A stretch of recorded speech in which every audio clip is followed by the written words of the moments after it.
आप सुन रहे हैं सुबह संदेश मॉर्निंग वॉइस।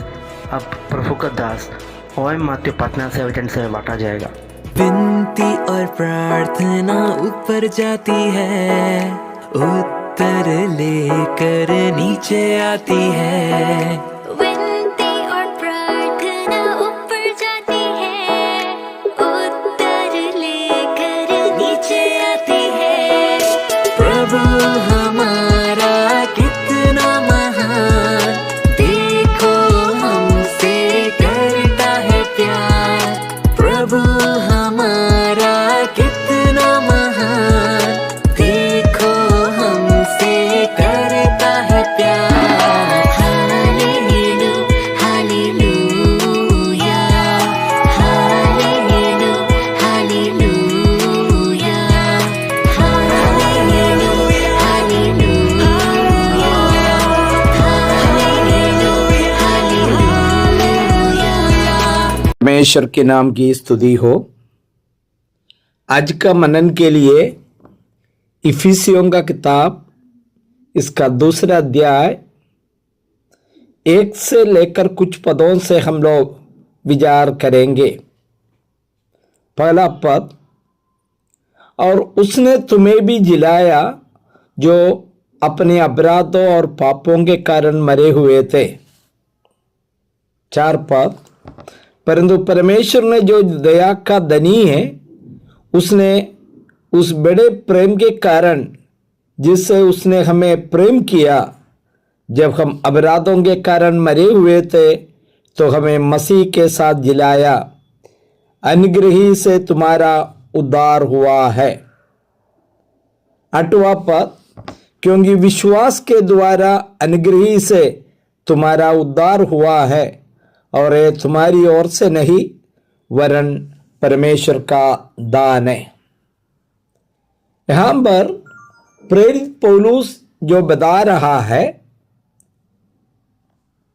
जितने लोग इफिसी कलीसिया का सदस्य था, जो प्रभु यीशु मसीह को स्वीकार किया, एक स्थानीय मंडली का सदस्य था, उनके बारे में कहते हैं प्रभु में आने से पहले उनका हाल क्या थे।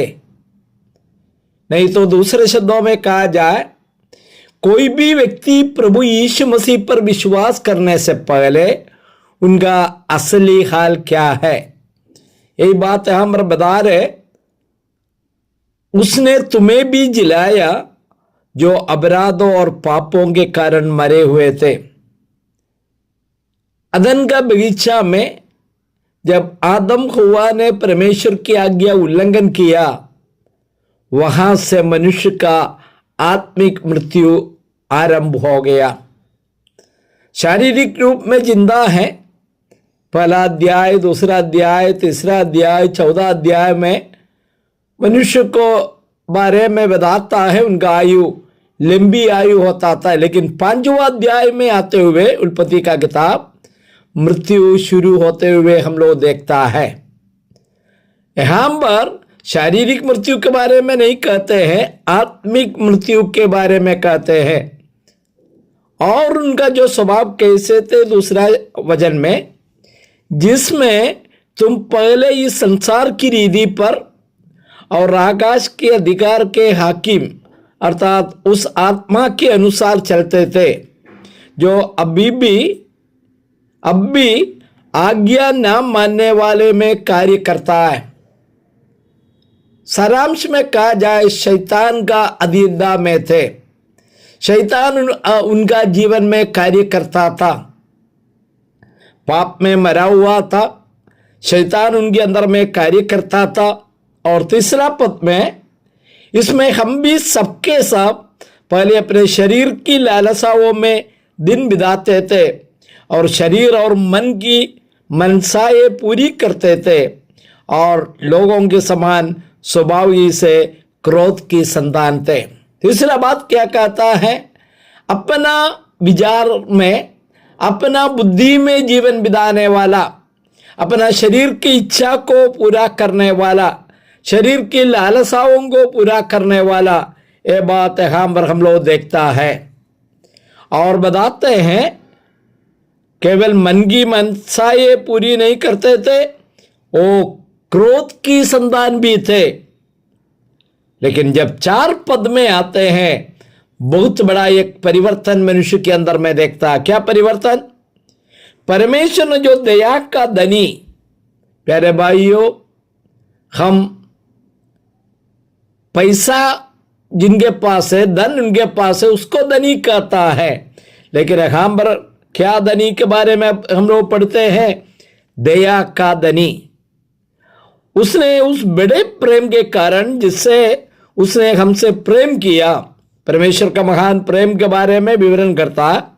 जब हम अपराधों के कारण मरे हुए थे तो हमें मसीह के साथ जिलाया। यही बाइबल का संदेश है।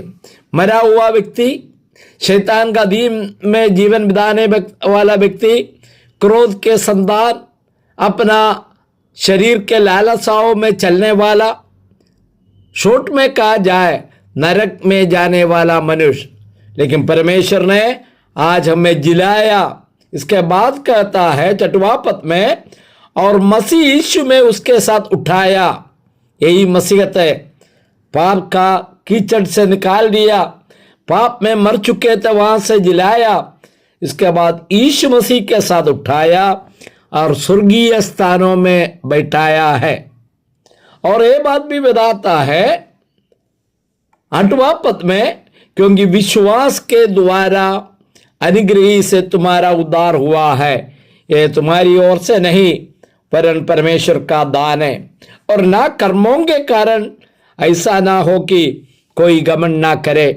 मुझे सुनने वाला भाइयों बहनों, आप में से कोई भी व्यक्ति अभी तक इस प्रभु को स्वीकार नहीं किया है, तो इस अनुग्रह को अंगीकार नहीं किया है, तो यीशु मसीह बुला रहे, यीशु मसीह में आइए, आपका जीवन बदल जाएगा। प्रभु के नाम की स्तुति हो। आमीन।